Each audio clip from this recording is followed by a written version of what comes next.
ชุกร้อนชุกร้อนชุกร้อนชุกร้อน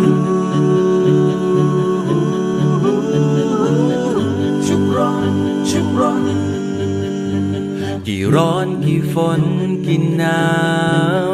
ผ่านเวลามันนานจนวันนี้ผ่านวันไปสู่เดือนจากเดือนก็ผ่านข้ามปีแต่เรานั้นยังทำงานแต่เรานั้นยังยืนหยัดอยู่ทุกที